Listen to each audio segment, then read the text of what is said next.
Well, hello, friends. Mark Holmes here with my buddy Cowboy Jobu. And as always, thank you guys for watching, commenting, and subscribing to the Jobu Sports Report, because without you guys, Lord knows, I would be sitting here talking about the Dallas Cowboys on my own. And I appreciate each and every one of you guys that all join in to have this conversation every Monday and Friday night about the Dallas Cowboys. Whew, I'm sorry. A little out of breath, been running around all day. Drove almost 300 miles, put in the door, took care of building a bed for a guy and everything else. So I've been running like a crazy man. Literally just got home about an hour ago. Came down here, popped in, getting ready to do this show. So I hope everybody is doing great tonight.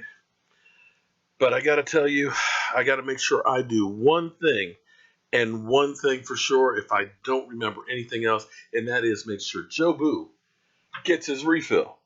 So let me grab Jobu his refill right now. Oh, man. I know what I forgot. I meant to get some salsa, that smoked salsa that I made. Oh, and if you guys didn't try any of it, check out the recipe that I have on there. It will knock your socks off. It's spicy. It's got that smoked flavor to it. It's some really good stuff. And I've got a whole playlist of recipes for your good old game day tailgating and stuff, or if you're having a party at home. You know me, I love to eat. So I'm going to grab myself a little rum and coke because it's a work night and I don't want to go too many shots, of course. So hope everybody's doing great tonight. Our Dallas Cowboys are safe and sound back in Texas, working out the star. Excuse me. And I got to tell you, yes, I am extremely, Ricardo, excited about this season. I just love the negativity. The thing I like to do with this channel is I like to debunk the bull crap you get from the talking heads that are out there. There's so many things that they're always talking about with our Cowboys when they tell us, Dak Prescott is just a dink and dunk quarterback. You remember that line? He's going to hit the wall. He's going to have the sophomore slump. The book will be out on Dak Prescott. Yeah. Here's the thing. Dak Prescott only scratched the surface last year. Dak Prescott got thrown into the frying pan. When you think about this time last year, he had just moved up to being the second string quarterback of the Dallas Cowboys. Think about that for a minute. All the OTAs and everything else that they had, the mini camps and stuff, he was getting like 2 practices, 2 plays, a practice. So it wasn't like he was learning a whole lot on the field until Kellen Moore got hurt. And I got to tell you, sometimes a blessing comes in disguise. When Kellen Moore last year went out, were you guys worried? Were you scared? Tony Romo having his issues with his back and everything else, you had Dak Prescott as your backup quarterback. That's when they were going through and talking about, man, they need to go sign a veteran quarterback. Can't have a 4th-round draft pick as your backup quarterback. He's years away. We were looking at places like Cleveland. We signed Butt Fumble. We were worried that that young guy wouldn't be ready for it. He looked pretty good in preseason and stuff, but ready to take over the Dallas Cowboys? But if you look at what he did as the season went on, they started opening up playbook more and more and more, and he started doing more and more and more. So when you say, yeah, the book is out on him, and I'm going to say it's kind of like pursuit angles. One of the problems that Jaylon Smith had last week was pursuit angles. That's where you're aiming for, not where the guy is, but where the guy's going. So when they say that, oh, the defensive coordinators have the book out, yeah, well, they got the book out right here where he was last year. But guess what? He's all the way over here. So they're going to miss the mark. If you watch that game, those 2 drives will tell you all you need to know.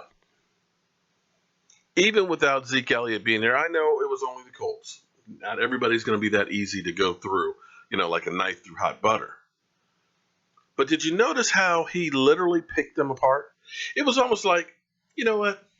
I'm going to make sure I just kind of dole it around to everybody over here. Just keep guessing. It was Cole Beasley. I think Terrence Williams got one in there. It was Jason Witten. It was Dez. And it was Dez. And that is, my friends, is going to be the key. I've been saying it all off season, guys. I've been saying that D&D, Dak to Dez, will be the killer combination in the NFL. Because all the talking heads will say that Dez Bryant is always injured now. He only had 700 some odd yards last year. He's not an elite wide receiver. And you got a sophomore quarterback who's going to hit the wall, sophomore slump. But here's what I'll tell you, though. Here's the interest. Actually, I want to play a clip here from Troy Aikman. Because Troy Aikman, I'm kind of trying to understand what in the hell he was talking about. Because he was saying that Dak Prescott needs to come out from under the 4th round stigma. I can understand you saying that last year when he was first coming out to play. But after being Rookie of the Year, after having the best completions without an interception of all freaking time as a rookie, after literally blowing what you did, Troy Aikman, your rookie year. You remember your rookie year where you were injured most of the time, and when you did play, you would have been better if you hadn't? How is it that he's living underneath a shadow of being a 4th round pick? But let's go to Troy's comment here. Let me play that for you. And you're really just trying to find your way and make the team first and foremost. And here he is thinking he was going to be the 3rd guy. He plays great. He earned respect of the veterans. And now I'm certain that when he came to Dallas, he anticipated that at some point he would be a starter in the NFL and he'd be the guy and they'd be building a franchise around him.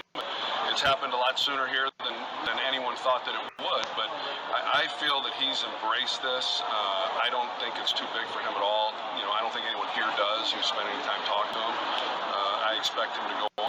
The challenge for someone like him is to not always be thought of as that 4th round pick, and that was the challenge for Romo, to not always be thought of as the undrafted guy, and it takes a little bit of time, whereas if you were a 1st round pick, not that anybody's questioning Dak after last season, but there are probably still those that say, yeah, well, let's see what he does this year.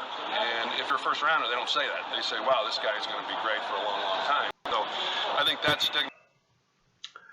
Yeah. So I'm trying to understand what Troy Aikman was saying there. He said he's definitely in the tank for Dak, but he's got to come out from under the 4th round stigma. Okay. You know what? That whole thing is gone and over with.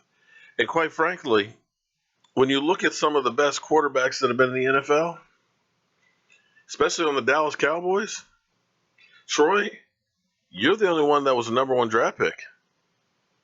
Tony Romo, remember, he was undrafted. Dak Prescott, 4th round, but I believe Roger was in the 12th round. So I don't understand where you're talking about the stigma. As I look in the NFL, most of the quarterbacks that are doing really well, that guy that's got 5 rings, but was a 6th round draft pick, Russell Wilson in the 2nd round, Kirk Cousins in the 4th round. What are we talking about a stigma? Because very few 1st round pick quarterbacks really do that well. I mean, Andrew Luck's done pretty good. Cam Newton's done pretty good. But then you look at guys like Jamarcus Russell and, some of these other guys, Jared Goff, I can't say that he's exactly lighting the world on fire. So, anyway, True Blue Gonzalez wants me to make sure that I read some of the comments. And I'm sorry, I just kind of got going here. And you guys know how I am.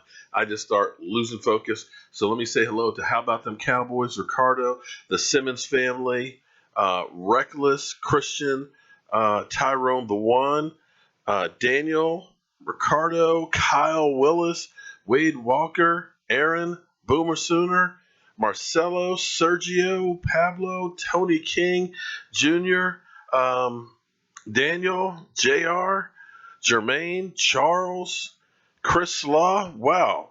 Where are all my trolls at tonight? I don't see any Giants. Did they just like leave the building after seeing Dak Prescott in the first quarter last week?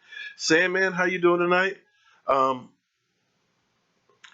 the Cowboys do not sign butt fumble in the Bears if the Bears cut him. Well, we'll see if that happens. That'd be a tough one. But I got to tell you, I'd take butt fumble over Kelvin Moore. Tin Man, Jason, let's see.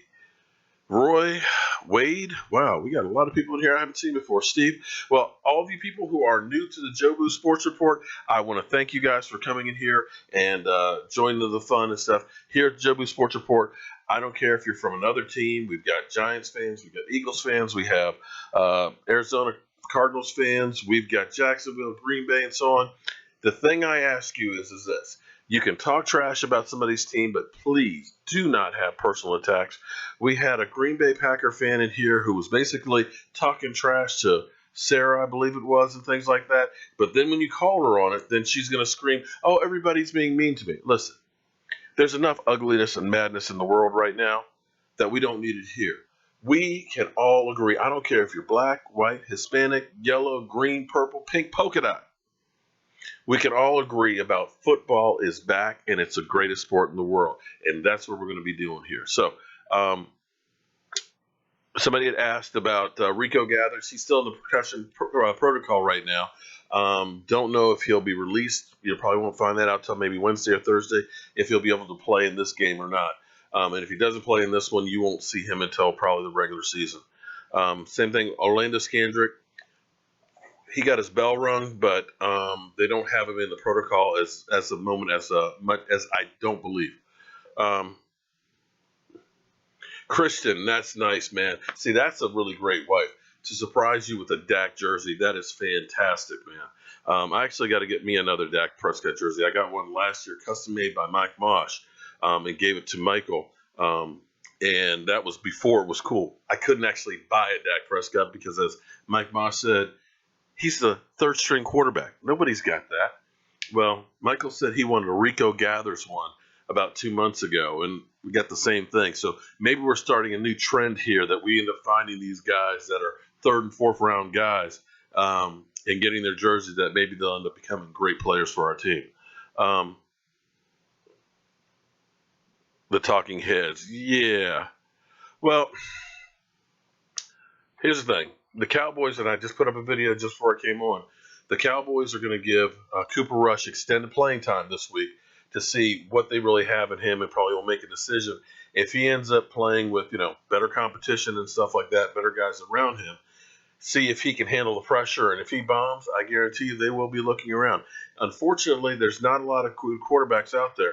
I had put it out there this past weekend that, maybe you look at a guy like that.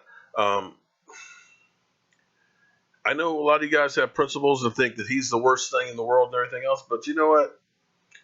I don't see Pittsburgh having a problem having Big Ben, who was a rapist, on their team.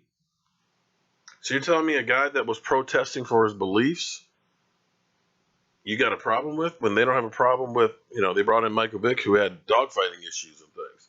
So I don't know. I know that's a hot button issue, and that's one of those things that we just can't really talk about. But back to my original statement here about D&D, Dak and Dez. I said the problem with Dez last year, the reason why he only had 700 some odd yards, was mainly because he missed 3 games. First of all, he was injured. And the first 3 that he played in, Dak really didn't work with him that much. So there was no chemistry there to start out with. Oops, wrong one.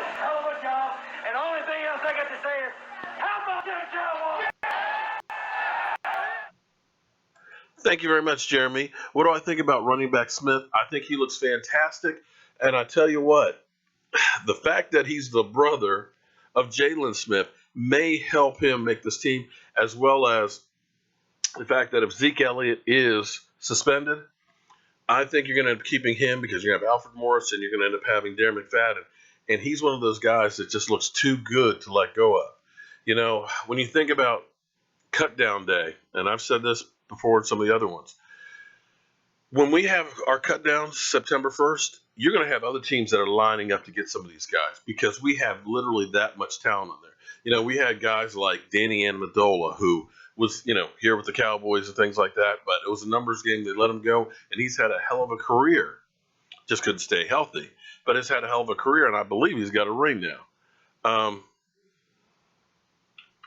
hell of a job, and the only thing else I got to say is, how about them Cowboys?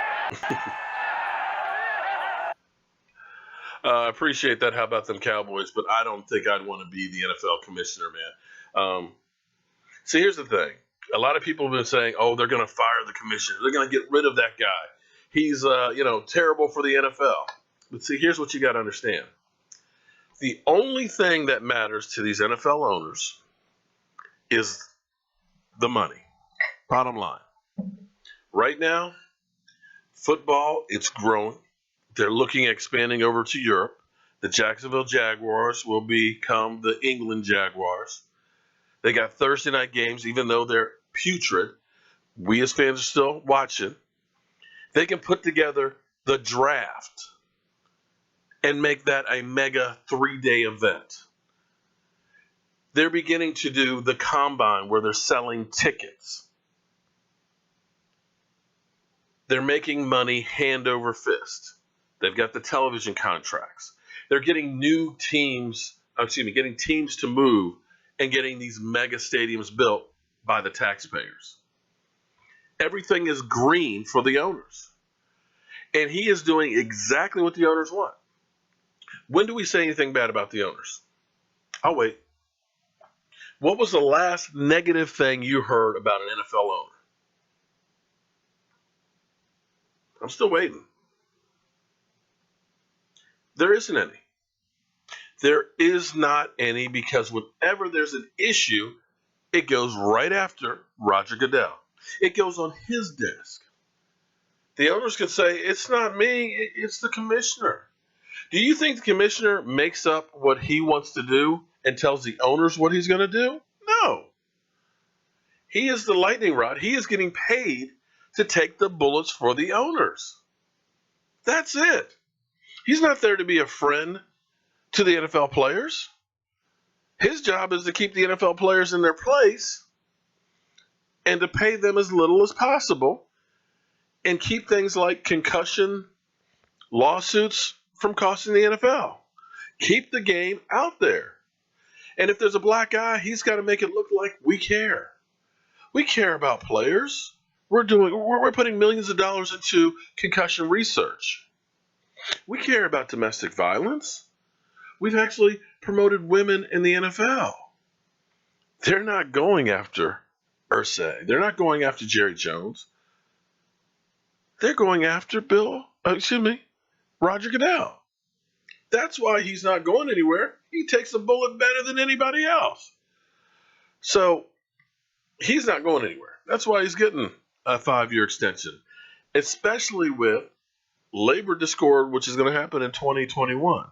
And you can see them jockeying for position right now between the NFLPA, DeMar Smith, and Roger Goodell. They are alpha dogging and getting ready for war, and that's what we're about to see. And unfortunately, Zeke Elliott's in the middle of it. So, Chris Shaw, how are you doing? Corey, my Cowboys family. Jaylon Smith, we'll get to Jaylon Smith in a few. Oh, man, that's kind of cold. Is Kellen Moore going to be around long enough to earn a post-game jockstrap washing? Wow, that's cold. I'm reading some of those True Blue Gonzalez. There's a lot of them, and so I kind of started up at the top and I'm working my way down. Do I think the appeal will help Zeke? I think that right now the NFLPA is playing their cards the right way, the best as possible. Because the NFL came out with their perfect letter, talking about all of the witnesses that they talked to, or the 160-page report. We've checked, we've double-checked, we've interviewed people, we've spent hours and hours and hours and days and tons of attorney's fees, and we believe he's guilty. And that's the key. You believe he's guilty, but can you prove it? That's the question. Then the NFLPA has been coming out with tad bits, and I guarantee we'll get something tomorrow, from her talking about selling sex tapes or blackmailing him with sex tapes and creating a online email for it. Then you hear about the text messages to her friend saying, "Tell the police that I was drug out of the car by Zeke." And then you hear the change of the story. So the NFLPA is going, and of course that the witnesses actually weren't under oath when the NFL talked to them. And they didn't talk to all of the witnesses. So they're going to the credibility of the investigation. They're going to the credibility of the witnesses. Cut death by 1,000 cuts. And of course, the NFL didn't come back and go to the NFLPA and say they're lies. They just said it's disgraceful the way you are going after the person's character, because they know that the NFLPA is not lying. The NFLPA is saying exactly what's happened. And we're looking at all these text messages and things like that. Unless, and here's the plausible deniability, Molly Quorum from First Take, she believes Zeke, without a shadow of doubt, is guilty.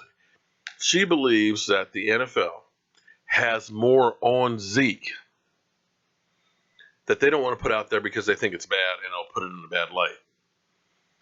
But after the Ray Rice incident, after Joe Mixon punching a woman in the face,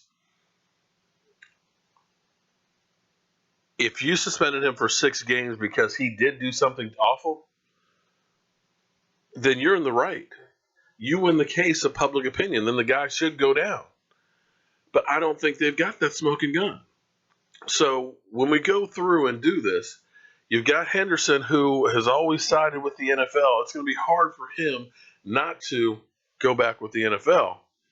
But if you get enough of this evidence that's there, the backlash of the Players Association as well as the fans are going to be coming after the NFL. But we'll have to wait and see. And that's next week, next Tuesday, I believe, is when they'll have the hearing. There's no timetable for when they'll make a decision. But if they don't decide by, I think it's the 5th, then Zeke will be able to play the opener. So we'll have to wait and see how that works out. But I guarantee you the NFLPA is not finished releasing some more of that information out there. Will I be at training camp on the 23rd? I wish I could be at the training camp on the 23rd. But no, I won't be back to Dallas for quite a while. I was fortunate enough to be able to go to training camp in California, go visit my daughter and stuff, and kind of kill 2 birds with 1 stone.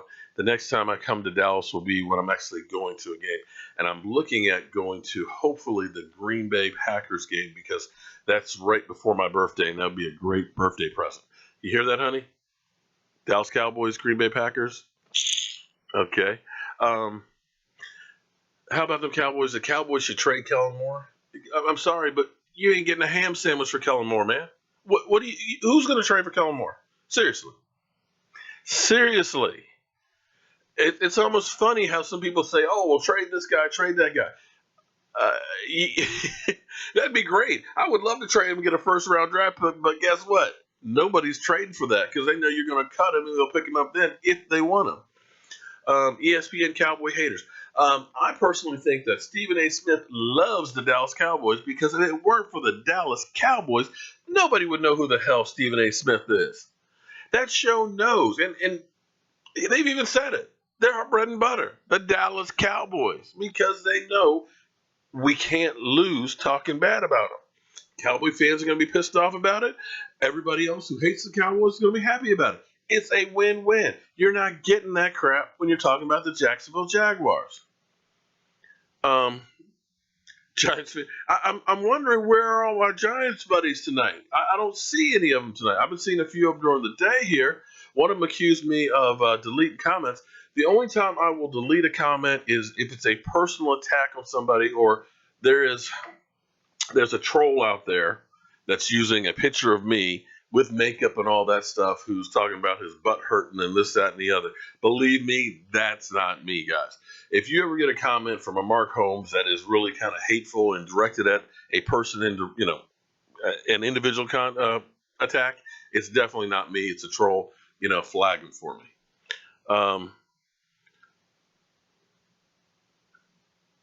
Well, that's what I'm hoping that if the NFLPA or his attorneys are smart, you find the girl that kicked Tiffany's ass. Case is over. Period. End of story. Find that girl.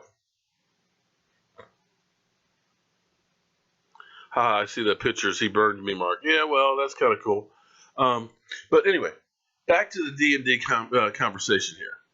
Dak and Dez. Dez Bryant, 2 catches, 55.9 yards. Not bad.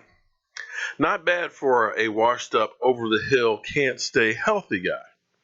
Now, here's the thing I was talking about. When we talk about Dez Bryant last year, first 3 games weren't anything to write home about.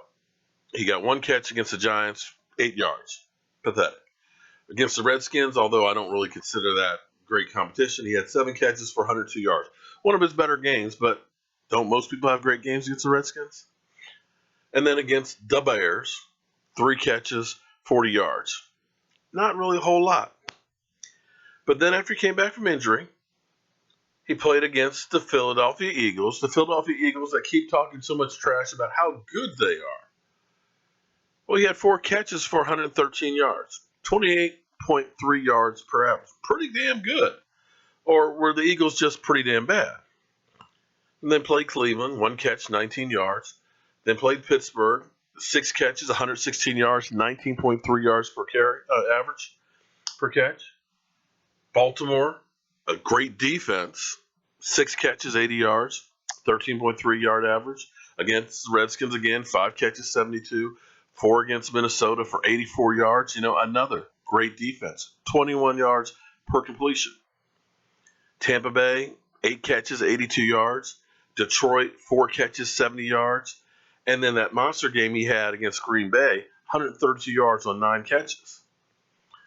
So the dink and dunk quarterback, that is Dak Prescott, as the talking heads tell you, somehow Dez Bryant, even though he missed 3 games, even though the first 3 games were really garbage, still averaged 15.9 yards per completion. What's interesting about that is all of his other years, he never got over 15 before.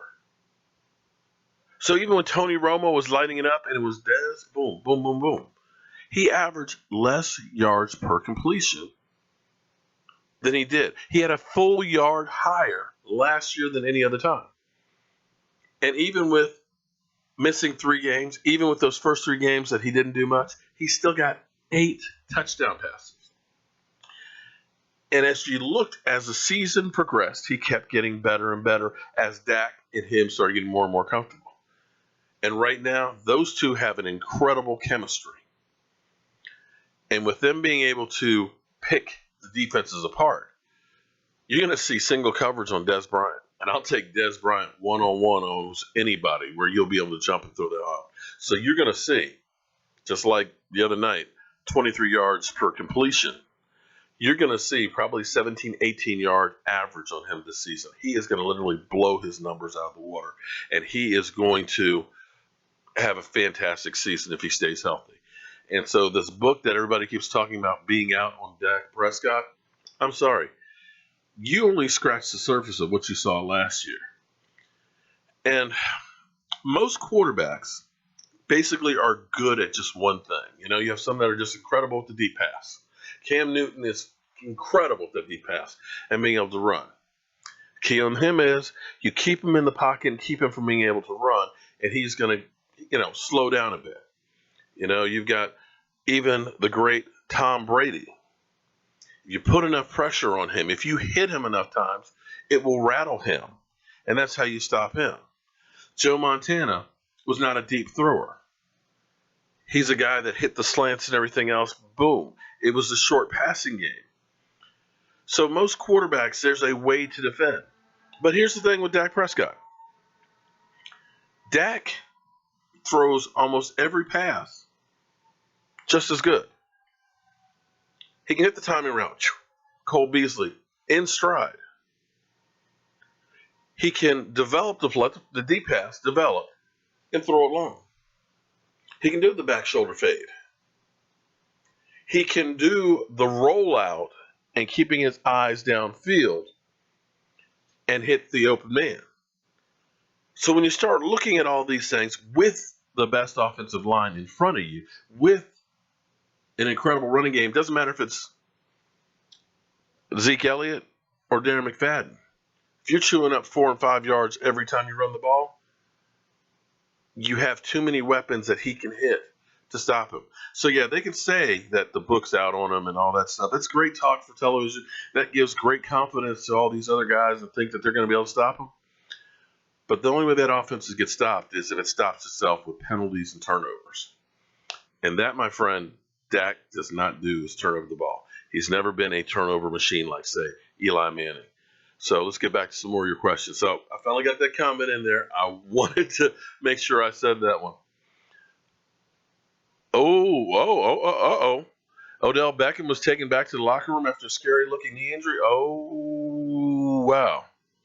Chaz Green is the worst offensive lineman ever. Well, the biggest problem with Chaz Green is Chaz Green has had a problem staying healthy. He's a big body. He can move when he needs to, but he definitely, I don't want to depend on him. Well, I tell you what, Jason, if that comment is right about Odell Beckham being taken to the locker room with a scary hit, that may be why we haven't seen any giant trolls in here. If he's actually hurt, they're probably in their room crying right now. I haven't seen any alerts on that, but if anybody else has got any other information on Odell, let me pop in here and see. Because if that happened, whoa. Yep. 12 up definitely says something about it. Oh, my goodness. Wow. That's a power shift right there if Odell is hurt. He is hurt. Dak intercept. Dak, okay. So that explains why we have not seen any Giants. There's my girl, Jackie. How are you doing tonight? Yeah, but I don't think well, I hope we don't have to rely on Chaz Green, but we'll have to wait and see.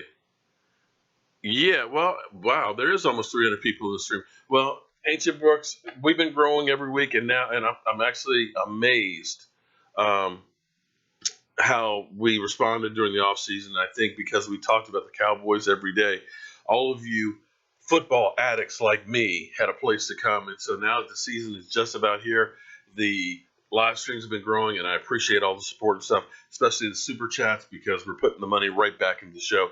And eventually, I want to be better and more popular than ESPN. I'm going after the juggler of those guys, and I'm going to keep pounding those suckers and making sure we get the facts straight. Yeah, we're not going to find any Giant fans here tonight. Definitely, that explains it. That's why we've probably been about 400 had it been. News on Rico Gathers. Rico Gathers is still in the concussion protocol. He'll be fine. It's just a matter of when they're going to let him start playing again. I did a thing about the 0-1 helmets, and I got to tell you, I'm sold on it. If they weren't $1,500, I would just buy one just so I could show it to you guys. But these new helmets are incredible. If you haven't played football before, you know a football helmet is almost like a pressure vise. You know, you get the padding, at least back in my day, it was actually kind of hard padding that was in there, wrapped around your head and stuff, and then you get that hard plastic shell on it. And when you hit stuff, well, here we go. When you hit stuff, it's like that, okay? And so your head kind of goes with it. But these new helmets are actually built kind of like a car bumper. And instead of having the padding that's in here around, like, that's in here, let's move that. The padding that's in here that's around there like that, it's literally like hundreds of strands that are like fingers. So when the soft shell gets hit, it'll actually wave right on through. And these things absorb the hit. Now, the problem with these things is they're about 4 times the money of a regular helmet, but they absorb the shock, and they may be the revolution that football needs, because I got to tell you, I know I've had several concussions, but back in our day, it was basically they get over you, sell you, rub some dirt on it, and get back out there. And so it's evolved, and we needed to continue to evolve to try and look out for these guys. Yeah, Richard, I agree with you. That's the thing that scares you about preseason because you see guys go. Seattle just lost their starting left tackle. They just made a trade with the Eagles to get a tackle because their offensive line was already bad to begin with. You know, Russell Wilson got beat to hell. You lose your left tackle, and all of a sudden, there goes your season. So, as much as I hate Odell Beckham, let me rephrase that. I don't hate him. I dislike his attitude on the field. The guy is an incredible player, a game changer, sometimes good and bad. And he's got incredible talent. But to me, the thing that bothers me about him is it's all about Odell. He's not a team player. When he's winning, look at me, world. I'm the greatest thing since sliced bread. Praise me. I am the man with the incredible catch. When he loses, next question. I don't remember. Next question. Or he puts a hole in the wall. Or he's outside crying on the door. Or he's abusing a kicking net. Now, I got to be honest with you. They suspended Zeke Elliott for 6 games with no proof. We got proof that he was abusing a kicking net. Oh, wait a minute. The kicking net did fight back, didn't it? I believe actually it kicked his ass, didn't it? Yeah. So that's the problem I have with Odell Beckham. And as much as it would be nice not to have to play that guy, so Eli Manning has one less weapon, I like to kick a team's ass when they have everybody. Because here's the problem. If Odell Beckham is seriously hurt and doesn't play in that game, and the Cowboys win, the Giants now have the built-in excuse, oh, well, we weren't at full strength. We didn't have Odell Beckham. You can't count that. That will be their excuse. What do I think the records will be? Well, okay. Odell got. Oh man. Okay. How about them Cowboys? The only thing else I got to say is, how about them Cowboys? How about them Cowboys? That's funny, man. That's kind of cold though. What do I think our team's record? Okay, I think the Cowboys are going to be 10-6. It's going to be hard to repeat having a 13-3 season. I'm sorry, it just is. You got a tougher schedule that you're playing, and now you have a target on your back. I think 10-6. And when you look at actually the NFC East, most of the time 9-7 is winning the division. But 10-6 is what I will say. We have some tough games that are on there. At least they look like they're tough games right now. Some of the teams that look like they're tough may go in the tank. I think Atlanta is going to be one of them that's not going to play as well as they did last year. I'm not sold on Seattle, especially now after them losing their left tackle. Arizona, I think Carson Palmer is dog doo. He's on the tail end side of his career. We're okay, I think, in that one. The Raiders, I know, will still be great. Denver will be tough, but I'm still not sold on their quarterback, Trevor Siemian. So some of these games look like killers. If you had Carolina on your schedule last year, you were saying, man, that's a killer game, but look what happened with them. So you don't know which teams are going to rise or fall, but I'll say the Dallas are going to be 10-6. I think the Eagles will be better than they were. I don't think they're going to be in the basement. I will say they'll be 7-9, maybe 8-8. I was looking at the Giants being about 8-8, and I was looking at the Redskins being about 6-10. That's about what I'm looking at right now. But if Odell is really hurt, then that may change a little bit. Cruising. Somebody better check on Cruising, definitely, because he's been here all day talking a lot of crash. You know what? And believe me, I know we weren't expected to go 13-3 last year. Are you kidding me? Most people said we wouldn't go 8-8. Even Stephen A. Smith, 8-8, 8-8. And when Tony Romo went down, everybody said they're headed for, go to 4-12 just like last. Remember, they lost Tony Romo last year. They went 4-12. They're going to be in the toilet. A fourth round quarterback? You mean Tim Tebow 2.0? They're not going to do jack. But you know what? They came around and did it. So football, that's one of the reasons why you got to love it. It's unpredictable. This time of year, everybody except for the Cleveland Browns has a chance to go all the way. Except maybe the Eagles. Lord knows they haven't gotten there. Odell is fine. Okay. All right. Well, we'll see what happens with Odell. Again, I'm only going by the information you guys have. He's definitely taken to the locker room. I don't know if he was carted out or whatever, but I will definitely check it out when we finish live streaming. That's what they said. Only way the Eagles get to the playoffs is transfer to the AFC South. Oh, where's Clorox? Yeah, it's interesting that Clorox is always here, bleaching everything up. James, don't worry about being late, man. Look, you guys come in for 5 minutes, 2 minutes, half hour. I'm thankful for each and every one of you guys to come in and talk about the Cowboys with me. I appreciate you being here. Kyle Willis, because they play us.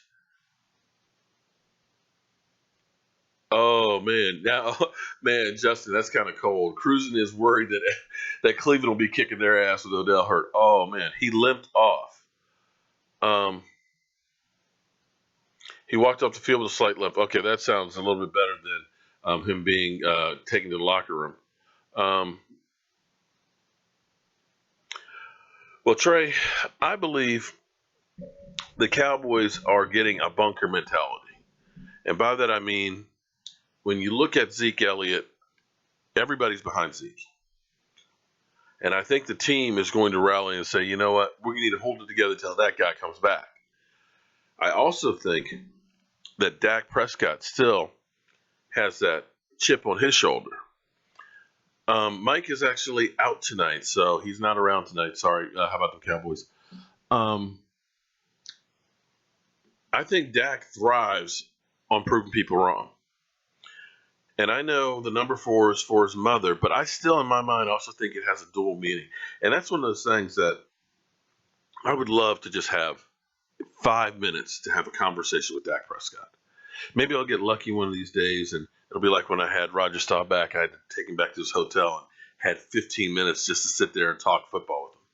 But that's one of those questions that I would love to ask him and say, Dak, does that 4 have a dual meaning for your mother as well as being that 4th round draft pick? Because I think he keeps that in the forefront of his mind to think that people didn't believe in me. People didn't doubt on me. 31 teams passed on me, including the Dallas Cowboys, until the 4th round. I'm going to show them that I was the real deal, that they screwed up. He did that in high school. He did that in college. And now he's doing that in the NFL. And I think he thrives on that. And especially if Zeke is suspended, they'd uphold that for 6 games.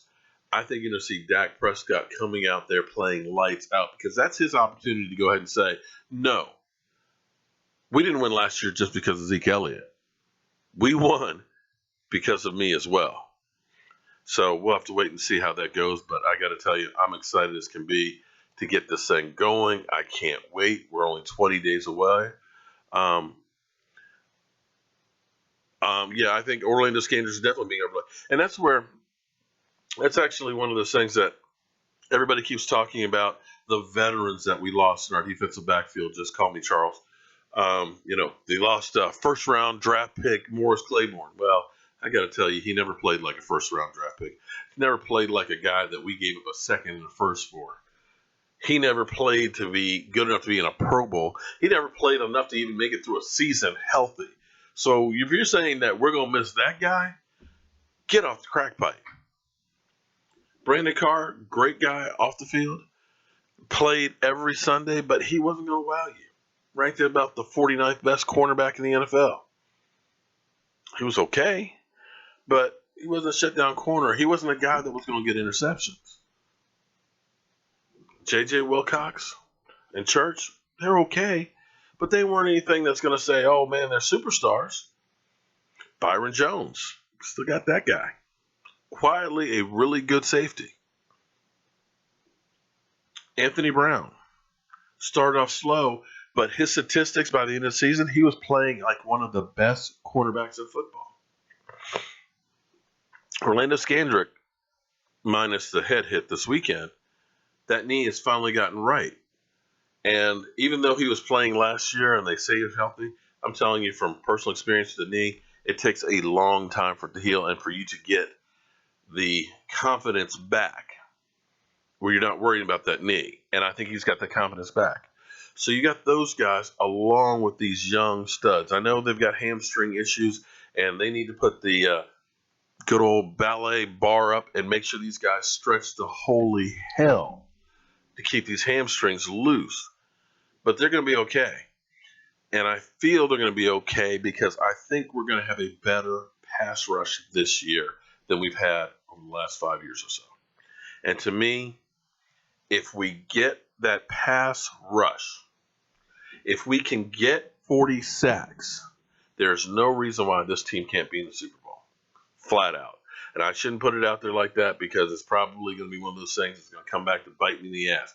But I'm telling you, if we can get 40 sacks plus, I believe we go to the Super Bowl.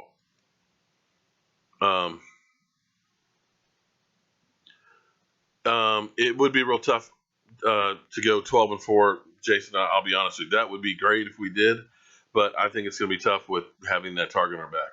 Ricky Lee, everything is good when I'm here talking to you guys, man. Monday nights, you guys have changed Mondays for me. It used to be I would dread Mondays.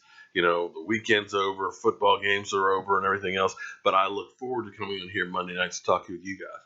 Now, we're going to have to figure out what we're going to do when the season starts about Monday nights. If we're going to be live streaming while we're watching Monday Night Football, or do we change it to another night?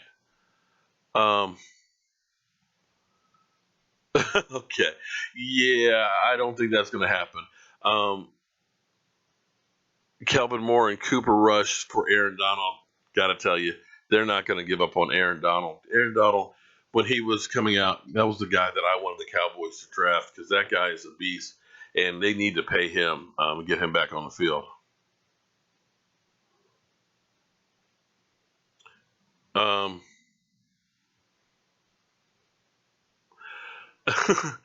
EDP, yeah. EDP, I think something happened with EDT's channel. He ended up getting kind of shut down. I haven't watched any of his stuff in a while, but I think he's toned down a little bit because I think he's on the watch list. Xavier Woods, oh man. Xavier Lays the Wood should be his nickname. He's a little short for safety and stuff, but he's the kind of guy that always seems to be at the right place at the right time and is a playmaker. And that's what you didn't get with Brandon Carr and Morris Claiborne. They weren't playmakers. They weren't guys that were getting turnovers. And as you can see from what a difference a turnover will make. Think about this game last week. You know, here it is, our second drive. We're going down the field, about to go up 14-0, and Darren McFadden has a fumble. Boom. All of a sudden, you lose 7 points. Then on the other end, boom. Turnover the other way. Instead of being 14-0, it's 7-7. Well, Marcellus, I am glad you're back from vacation. Well, actually, I'm not glad you're back from vacation. I wish you were still on vacation, buddy. But we are welcoming you back here. We appreciate you being here. Yeah, you're right. Just call me Charles. Dez Bryant will never be traded, even though people like Skip Bayless were calling for it last year that they should trade Dez Bryant because he's a distraction, yada, yada, yada. Yeah. Cool gamer, I'd be happy with 11-5. With that kind of schedule that we've got, I'd be definitely happy with that. And you're watching the Browns fuck up the Giants. I forgot that they're playing tonight. Would I keep Moore? Oh, I say no more. No more, no more. Please, no more. I'm sorry. He looked as bad as butt fumble did against the Eagles last year.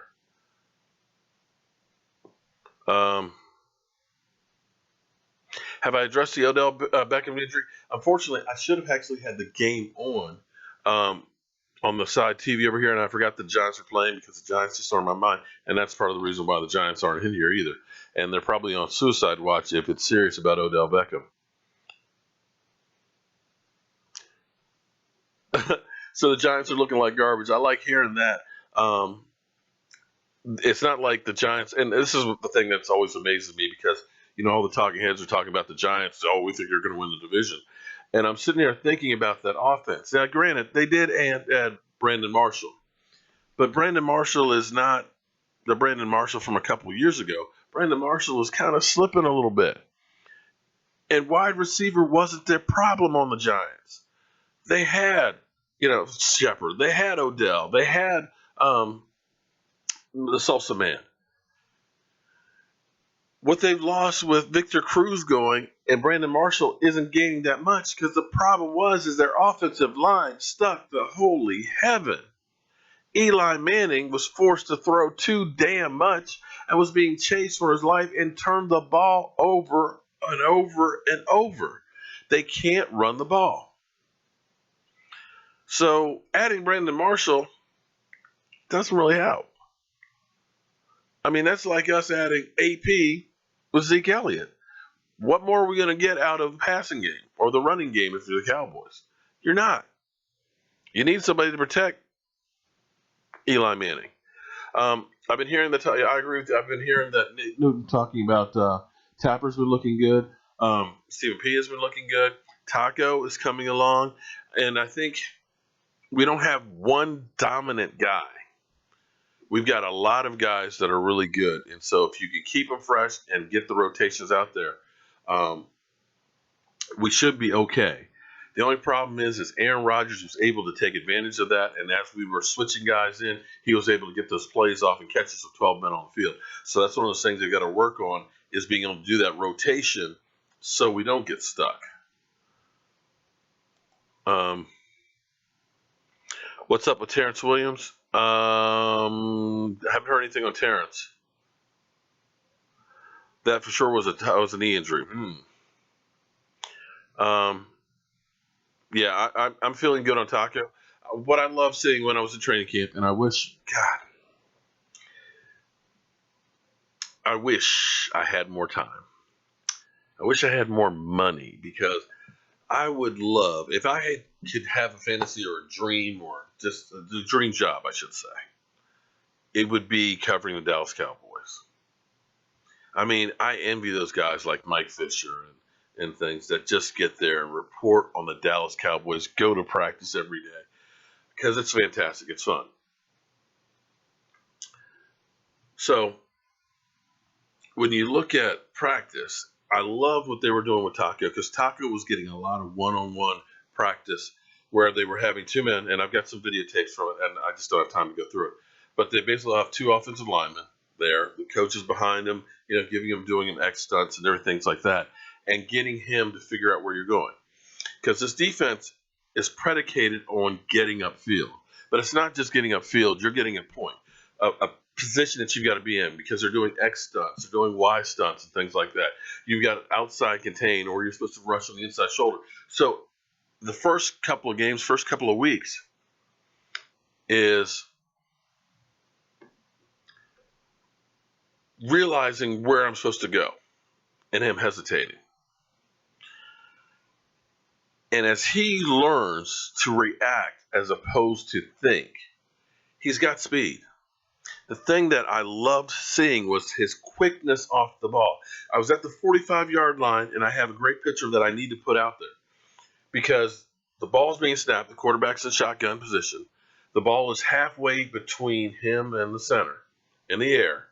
And you see Taco is already past the line of scrimmage where everybody else is like literally a yard behind him. That's speed on that first step. That's reaction speed. And with that first step, because that first step is key in rushing.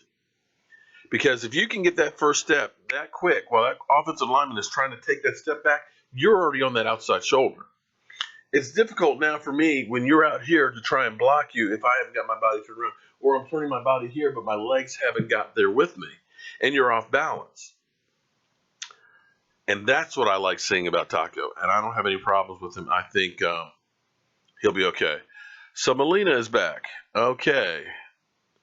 So Molina, everybody else will be going to jail just like Zeke if he keeps his act up. Okay.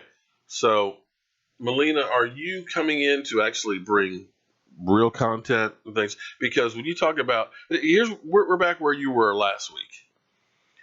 Because the police department have investigated Zeke and the situation.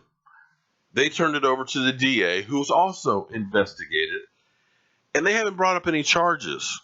And so you came in here last week and you were sitting there saying that, he's guilty, this, that, and the other, and making up things and falsehoods about him with no proof. If you have some proof, please come out and bring it to us. Otherwise, don't come in here talking about somebody going to jail when there hasn't even been a charge in over a year.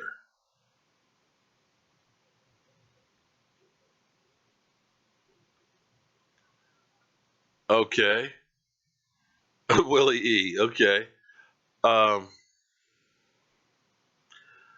yeah, that Jackie, I got to tell you right now, there's going to be a lot of defensive coordinators that are going to be up late at night trying to figure out how to stop that offense.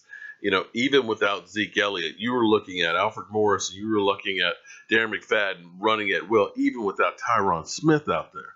You were looking at the ball going Cole Beasley, Jason Witten, Dez Bryant. It's literally going all over the place, It's like playing whack-a-mole.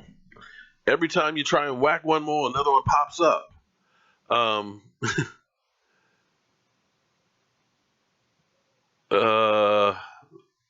Tell her, Mark. Okay. And yeah, you're right. That doesn't even count Rico Gathers. So when you start putting a guy who can run as fluid as Rico does down the field, you put him out there with the leaping ability he has where you can literally throw it up, and you've got Dez Bryant out there as well. All of a sudden, Brandon Marshall got hurt. Brandon Marshall got hurt. See, that's what I hate about preseason. Preseason sucks when you lose guys in preseason. I mean, think about it. We lost Tony Romo last year. Maybe it was a blessing in disguise. Okay, so Melina, are you just here to trash the Cowboys? Because apparently that's all you're doing is trashing the Cowboys. Because you act like the Packers have never had anybody bad on their team. You have coaches that actually care about your players. Okay, I'm going to go ahead and ignore her because apparently Melina, Packer fanette, whatever, is looking for attention because when you come in talking as much smack as she's trying to talk, she's looking for a response. When you come back and you talk trash about my team, and then when people come back at you, then you come crying to me and saying that people are being mean and I need to watch what people say to you. You're asking for it. You're looking for attention. You're being an Odell.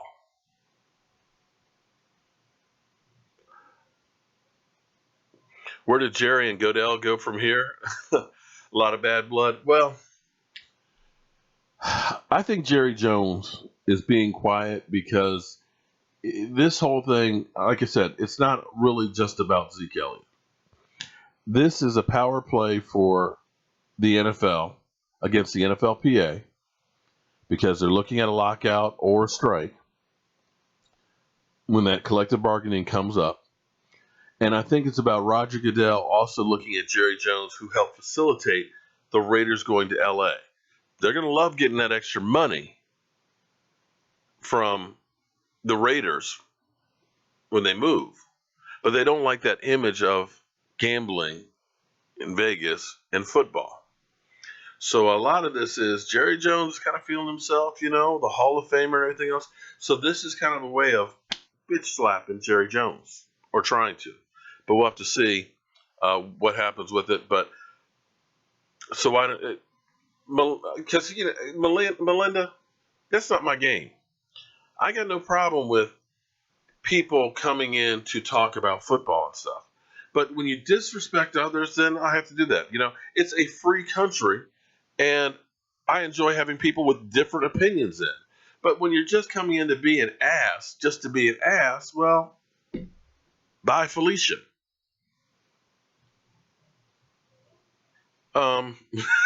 Whoa. Wow.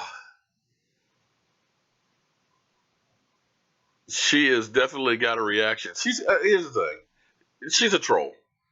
She's a troll looking for attention, and we shouldn't feed the troll because we're sitting here talking about her. She's getting what she wants and blah, blah, blah. And we're wasting valuable time where we should have been talking about our Dallas Cowboys. Because, in fact, it is 10 o'clock. Damn. This has to be the fastest hour of my day. And I hate to say it, but it's time for me to go. I got to be up at 4:30 in the morning so I can go do my day job.